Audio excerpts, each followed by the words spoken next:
Comment ne plus avoir peur de se filmer en vidéo? Ça va être le sujet du jour et je vais te donner 3 astuces pour ne plus avoir peur de passer devant la caméra. Alors reste connecté. Bonjour et bienvenue sur mon podcast Matrice Marketing. Vous êtes entrepreneur ou responsable marketing et vous ne voulez plus vous laisser manipuler par le marketing. Vous ne voulez plus que vos confrères ou vos concurrents vous prennent des parts de marché parce qu'ils exploitent pleinement le marketing. Apprenez vous aussi à manipuler le marketing à votre avantage. Mon podcast Matrice Marketing est fait pour vous. Hey, bonjour à toutes et à tous. Je vous remercie d'écouter le podcast Matrice Marketing, le podcast des entrepreneurs qui veulent aller plus loin. Donc, je suis Christophe Train, je suis formateur et coach en marketing vidéo. J'ai un site, christophetrain.fr, sur lequel vous pouvez retrouver pas mal d'informations. Il y a un blog et puis aussi des formations en ligne et notamment une sur le marketing vidéo. Donc si tu n'y as pas encore souscrit, profites-en dès maintenant, c'est à 197 € et le prix va augmenter en 2020 parce que je vais rajouter des modules, des infos, plein de choses intéressantes. Donc si tu souscris tout de suite maintenant à cette formation, tu ne seras pas impacté par l'augmentation tarifaire donc qui sera mise en place en 2020. Voilà, ceci étant dit, comme je l'ai dit en introduction, beaucoup de gens ont peur de passer devant la caméra pour se filmer, pour faire une vidéo et ensuite diffuser ça sur Internet et sur les réseaux sociaux en particulier. C'est vrai que c'est pas facile, je reconnais, et on est extrêmement sévère par rapport à soi quand on se fait prendre en photo, voire se filmer, on se regarde, on se dit waouh. Ouais, je suis pas terrible, j'ai des rides, je suis pas beau, je suis pas belle, je suis pas coiffé correctement, et puis voilà, on va se trouver tout un tas de bonnes raisons pour se dire non, finalement, moi me filmer devant la caméra, ça me convient pas. Et puis en plus, il y a un truc, j'ai entendu dire que c'est vrai qu'on n'était pas obligé de se filmer, on peut très bien faire des vidéos sans se filmer soi-même. Alors c'est une vérité, effectivement, c'est pas une obligation. Néanmoins, moi je le préconise très fortement, surtout quand on est entrepreneur individuel, quand on travaille seul. Moi j'aime à rappeler que la marque c'est vous, quoi. Et en tant que marque, il faut filmer la marque, il faut qu'on la voit, qu'on comprenne ce que c'est, etc. Et en l'occurrence, il faut vous filmer, il faut qu'on voit un petit peu qui vous êtes. Si vous voulez vraiment développer votre business, pour dire les choses très simplement, à un moment donné, il va falloir passer devant l'objectif. Ouais, mais tu comprends, Christophe, moi j'ai un peu de mal, moi, de passer devant la caméra, c'est ce que je t'ai dit encore tout à l'heure. Mais je sais bien que tu as du mal, je sais très bien. Tu crois que pour moi c'est facile de passer devant la caméra? Ben oui, toi tu fais de la vidéo depuis très longtemps, donc pour toi c'est pas un problème. Oui, il y a un peu de vrai là-dessus, mais voilà, je suis comme tout le monde. Moi j'ai aussi des a priori sur mon image, et des fois je me dis ouais, c'est pas terrible ce que je vois moi quand je me filme. Eh bien en fait c'est une erreur, parce que combien de fois moi quand je me suis filmé je me trouvais pas forcément terrible, et puis en posant la question à des gens qui sont relativement neutres, parce que évidemment c'est facile, on va voir son conjoint ou son meilleur ami, puis on va lui demander son avis, puis il va dire ouais non, t'es très bien, vas-y, continue. Oui, mais il fait ça parce qu'il nous aime bien, quoi. Mais il faut demander à des gens qui nous connaissent un petit peu, mais voilà, il n'y a pas forcément un affect très prononcé, et puis leur demander avec la plus grande honnêteté, dire voilà, dis-moi franchement ce que tu penses. Voilà. Et puis on se rend compte que très très souvent, en fait, on passe très bien. Parce qu'en définitive, pourquoi on passe très bien? Parce que normalement on est naturel devant la caméra. Je rappelle, le meilleur conseil que je puisse te donner, pour passer le mieux possible en vidéo, c'est d'être le plus naturel possible. Voilà, pas essayer de jouer un rôle, de vouloir ressembler à quelqu'un qui évidemment n'est pas toi. Non, reste le plus naturel possible, ça c'est la règle de base, quoi, pour que ça passe le mieux possible. Et puis après, voilà, les gens vont apprécier parce que tu apportes un contenu intéressant. Voilà, ce qui prime avant toute chose, c'est le contenu, encore une fois. Donc, moi j'ai trois astuces quand même à te communiquer par rapport à ça, pour t'aider quand même à arriver à faire le à oser faire le pas pour passer devant la caméra. Alors il y a plusieurs astuces, mais moi je dirais c'est les 3 principales astuces que je communique aujourd'hui, hein, quand je fais des formations là-dessus, sur la vidéo en général, et qu'on aborde justement la problématique de se filmer pour faire une vidéo. Moi, les 3 principales astuces que je donne, elles sont les 3 suivantes, et je vais rentrer un petit peu plus dans le détail tout de suite après. La première chose, c'est de se mettre une photo d'un ami, de son conjoint, d'une célébrité, voilà, qu'on aime beaucoup, juste en dessous de l'objectif de la caméra.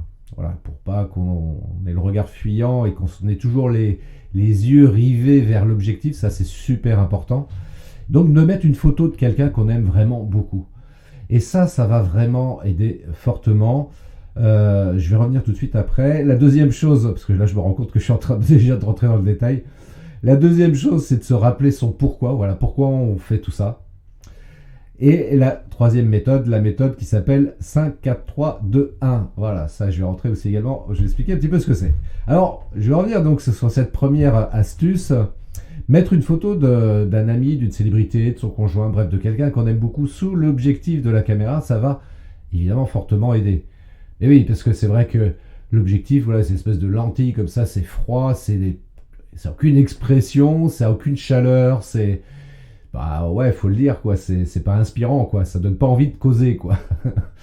Et quand on n'a pas l'habitude de parler face à un objectif, et qui plus est que l'on craint l'objectif, parce que évidemment, pourquoi on craint cet objectif-là? Parce qu'on se filme, et on se dit une fois qu'on va envoyer ça, télécharger ça sur les réseaux sociaux, bah voilà, quoi, après, voilà, les gens vont voir voilà, qui on est, quoi.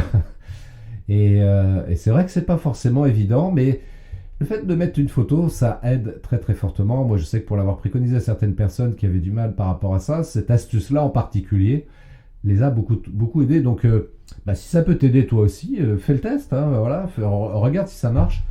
On est entrepreneur, on fait du marketing, et en tant que marketeur, d'une certaine manière, on est là pour tester des choses. Et si cette astuce peut t'aider, vas-y, exploite-la dans un premier temps. Et puis peut-être qu'à un moment donné, tu n'auras plus besoin de mettre une photo en dessous de l'objectif. Et puis je rappelle aussi, c'est que pour aider là-dessus, le fait de mettre une photo de quelqu'un qu'on aime beaucoup, voilà, ça incite quelque part à parler sans crainte. Voilà, c'est comme si on parlait à un ami dans la vie réelle, quand on parle avec quelqu'un qu'on aime bien. Voilà, on n'est pas là en train de se dire mon pote qui est en train de me regarder, il va voir que je suis mal coiffé, que j'ai des rides, que je suis pas beau, machin. Enfin, en tous les cas, c'est peut-être comme ça que je me vois. Un ami nous veut du bien, donc en l'occurrence, il va pas regarder tous ces détails-là. Ce qui va l'intéresser, c'est ce qu'on a à lui dire. Eh bien, il faut avoir cette même idée quand on se filme devant un objectif. Voilà, se dire que voilà, on est là pour échanger avec quelqu'un, et en l'occurrence avec des gens qui vont nous regarder au travers de cette vidéo-là. Donc, voilà, juste se rappeler de ça.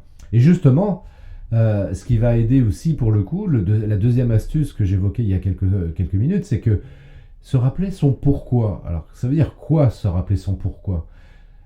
Pourquoi on fait tout ça, en fait? Pourquoi on est entrepreneur? Qu'est-ce qui nous motive? Qu'est-ce qui nous passionne dans ce qu'on fait? C'est vraiment, enfin, ça c'est une astuce que je te donne là pour ne plus avoir peur de te filmer en vidéo, mais en définitive, c'est une astuce qui peut être utilisée même plus globalement dans ton activité, notamment quand tu as des baisses de morale, des baisses, voilà, tu as des coups de blues, et tu dis, ouais, voilà, j'ai un client à qui j'ai envoyé un devis, j'ai passé 2-3 heures à préparer ce devis, et en définitive, le client me l'a refusé, et voilà, ça me met un coup au moral. Oui, mais bon, ça fait partie du business, malheureusement, c'est comme ça. Et pour éviter de sombrer dans la dépression, et pire, de se dire, allez, finalement, j'arrête tout ça et je vais revenir dans le salariat, c'est aussi bien. Se rappeler pourquoi à un moment donné, on s'est décidé à vouloir monter cette entreprise-là. Et puis pour la vidéo, donc pour se filmer en vidéo, c'est pareil, quoi. Là, je dirais, c'est l'extension de cette réflexion-là. C'est dire, mais pourquoi je fais ça? Pourquoi je fais des vidéos? Qu'est-ce que ça m'apporte, hein? Qu'est-ce que ça va m'apporter? d'un point de vue purement, je dirais, pragmatique ou commercial, voilà, c'est aussi un moyen de trouver du prospect, un moyen de convertir aussi, pourquoi pas, ce prospect en client, parce que ce qu'on va raconter dans cette vidéo va intéresser la personne qui la regarde et qui va se dire, bah tiens, lui ou elle, là, ce qu'il raconte, ça me plaît, quoi, ça me donne envie, le produit ou le service qu'il propose, bah ouais, je vais l'acheter. Et ça m'intéresse fortement, quoi. Donc, et puis après, ça va dépendre évidemment des vidéos que l'on va faire, quel est le style, quel est le message que l'on va la diffuser, mais si par exemple, tiens, par exemple comme moi, là, je fais un podcast, hein, c'est un peu le même principe hein, dans l'absolu. Moi, ce podcast que je fais, je me dis, bah, voilà, je me dis, si ça peut aider l'entrepreneur qui m'écoute à développer son business, à être plus épanoui du coup dans son business, et qu'il va justement pour le coup, s'il est épanoui et qu'il développe son business, eh bien forcément ça va avoir une incidence par rapport aux gens qui l'entourent, ses amis, sa famille, et puis très simplement ses prospects, ses clients. Et c'est quelque part, voilà, c'est un petit peu l'effet papillon, quoi. Moi, derrière mon micro, je suis en train de te parler et je t'amène à réfléchir sur certaines choses et te proposer des astuces que j'espère que tu vas mettre en application, hein, si, encore une fois, tu as cette problématique d'avoir peur de te filmer. Et je me dis quelque part, si je peux t'inciter comme ça à te filmer en vidéo et que ça va te permettre de développer ton business, ah, waouh! Je me dis, putain, mais quel impact finalement je peux avoir comme ça sur les gens, quoi.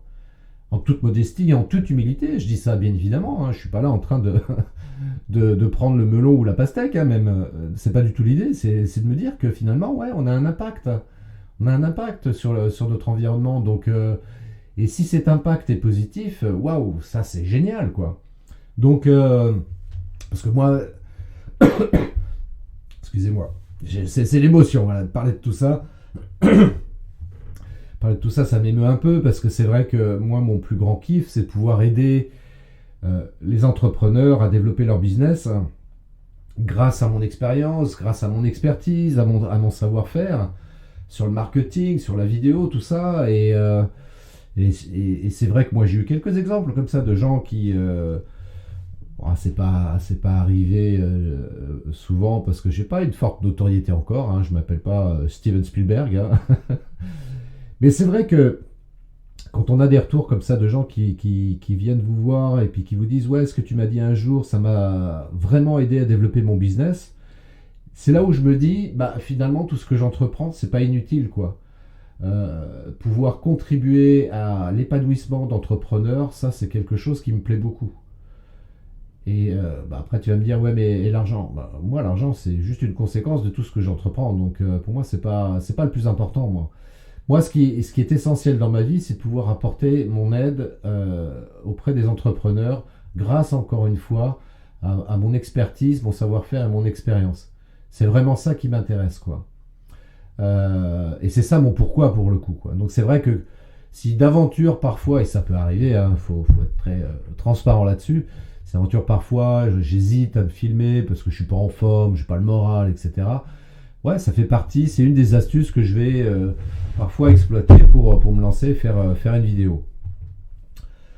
Voilà, donc se rappeler encore une fois son pourquoi. Donc ça peut éventuellement aider à se filmer parce que on est entrepreneur et forcément si on est entrepreneur, on impacte d'une manière ou d'une autre sur la vie des gens.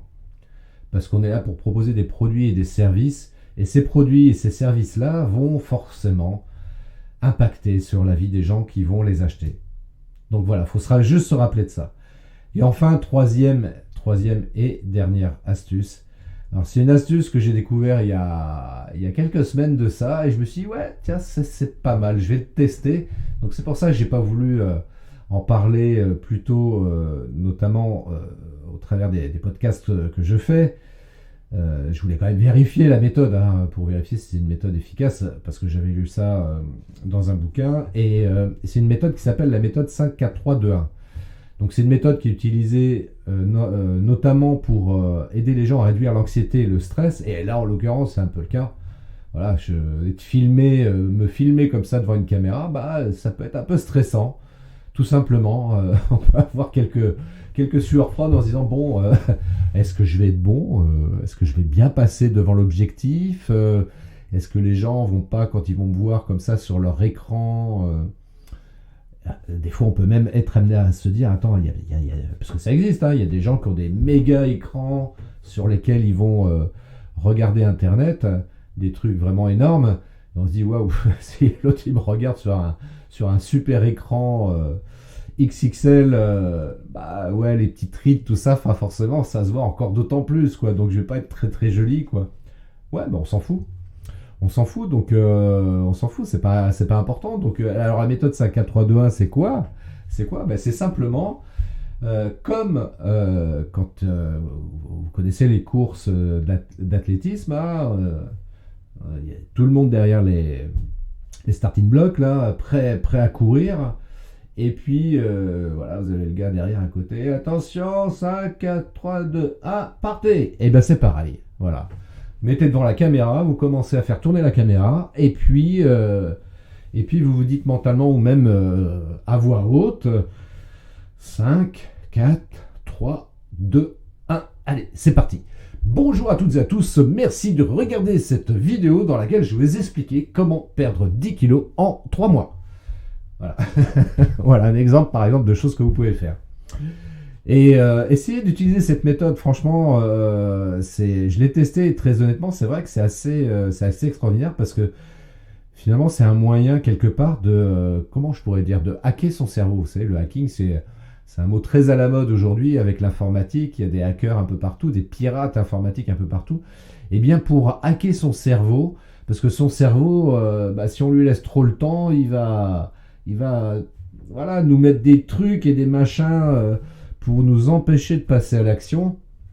Et bien pour le hacker, la méthode 5, 4, 3, 2, 1, c'est une méthode radicalement efficace. Donc teste-la, tiens, pour voir si ça fonctionne aussi pour toi. Dis-moi par mail si tu l'as testé, ce que ça t'a apporté. Alors cette astuce-là, comme les deux autres précédentes que j'ai évoquées, hein, donc je rappelle, mettre une photo d'un ami sous l'objectif, se rappeler son pourquoi, et enfin la méthode 5, 4, 3, 2, 1. Voilà, ça c'est 3 astuces que je te donne, tu testes, tu me dis ce que tu en penses, tu m'envoies un mail, tu me dis ça, et même mieux, tiens, si ça marche, tu m'envoies carrément une vidéo. Voilà, tu me fais une vidéo de 30 secondes, j'allais dire 30 minutes, non pas du tout, mais de faire une vidéo de 30 secondes, 1 minute maxi, pour me dire, voilà, Christophe, voilà, je viens d'utiliser ta méthode, c'est super, je te remercie infiniment, ça m'a vraiment aidé, et maintenant je n'ai plus peur de me filmer en vidéo. Voilà, fais-moi une vidéo, envoie-moi ça, ça me fera plaisir. Et puis, bah, si tu es OK, si tu me donnes ton accord, bah, je la partagerai pour montrer que voilà, ces 3 astuces-là sont des astuces efficaces. Et parmi les gens qui m'écoutent, eh bien, il y en a qui l'ont testé et ils le prouvent. Voilà. Dernier truc, je dirais, c'est une astuce. Enfin, alors, c'est pas une astuce pour... quoique. Je dirais, c'est surtout une info bonus, un cadeau bonus même, d'ailleurs, quand vous faites des vidéos. Toujours, autant que possible, toujours terminer par un CTA. Un CTA, alors c'est quoi? Alors si c'est un terme que tu connais pas beaucoup, c'est un terme purement marketing, c'est de l'anglais, ça veut dire call to action, et en bon français, ça veut dire un appel à l'action. Voilà, retiens bien ce terme parce que c'est important quand tu fais des vidéos, même quand tu fais des publications sur les réseaux sociaux. Essayez autant que possible de terminer par un appel à l'action du style, voilà, vous voulez en savoir plus, cliquez ici, ou envoyez-moi un mail, enfin bref, pour les amener sur ton site internet ou sur ta page de vente, pour créer ce qu'on appelle du lead, en d'autres termes, avoir du prospect. Et au travers de ton site internet ou de ta page de vente par exemple, eh bien, après mettre des choses en place pour convertir ces prospects en clients. Voilà, c'est vraiment, enfin stratégiquement, voilà, ça fera certainement l'objet d'un prochain épisode de podcast. C'est quoi une bonne stratégie numérique? Et là, je te donnerai plein d'astuces aussi par rapport à ça pour mettre en place une stratégie numérique qui soit efficace et qui te permette comme ça d'avoir des clients via ton site web, via les réseaux sociaux, parce que les réseaux sociaux, encore une fois, je le rappelle, C'est important de les exploiter. Ça marche, on peut avoir des clients, on peut développer son business, juste même d'ailleurs avec les réseaux sociaux. À la rigueur, même si je préconise quand même fortement d'avoir un site web aussi en face de ça. Voilà, donc je pense que j'ai fait à peu près le tour sur le sujet, donc sur les 3 astuces pour passer devant la caméra. Et moi-même, tiens, je vais terminer par un appel à l'action, parce qu'il faut bien montrer l'exemple aussi. Si tu veux t'abonner à ma newsletter, voilà, j'envoie une newsletter par semaine, je te bombarde pas d'emails. Ça peut arriver parfois, éventuellement, c'est une information super importante que j'envoie un 2e ou un 3e email dans la semaine, mais en tous les cas, là, généralement, c'est un mail par semaine, voilà, pour te donner des infos, des astuces, des conseils sur tout ce qui tourne autour du marketing vidéo. Et bien évidemment, si à un moment donné ça te saoule de recevoir mes emails, tu peux te désabonner tout simplement. En bas de l'email, il y a un lien de désabonnement. Voilà, je fais ça correctement. C'est pareil, il faudra que je fasse un épisode de podcast pour expliquer comment envoyer des emailing proprement et correctement.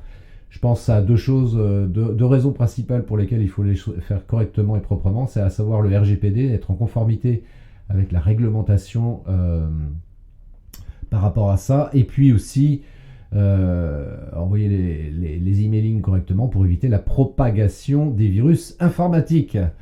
Voilà, enfin, j'en parlerai sur un autre épisode. Tiens, si tu as des questions précises par rapport à ça, n'hésite pas à m'envoyer un mail aussi. Comme ça me permettra de faire un épisode qui corresponde à tes attentes sur le sujet. Et puis même d'une manière générale, d'ailleurs, si tu as des sujets sur lesquels tu souhaiterais que j'intervienne, n'hésite pas à m'envoyer. Ça peut me donner des idées aussi de thèmes à mettre en place comme ça en podcast. Donc encore une fois, voilà, tu t'abonnes sur ma newsletter, tu vas sur christophetrain.fr, je répète, christophetrain.fr. Tu t'inscris à ma newsletter pour être tenu informé gratuitement et chaque semaine de mon actu. Je te partage des astuces, des conseils. Voilà, si ça peut t'aider dans ton business, c'est tout le bonheur que je peux te souhaiter. Voilà, je te souhaite une très belle semaine, une belle journée également. Je te dis à très bientôt pour un nouvel épisode sur le podcast Matrice Marketing. Ciao! Merci d'avoir écouté cet épisode de mon podcast Matrice Marketing. Laissez-moi un avis 5 étoiles, laissez-moi un commentaire et partagez cet épisode sur vos réseaux sociaux préférés. Je vous donne rendez-vous à très bientôt pour un nouvel épisode de mon podcast Matrice Marketing.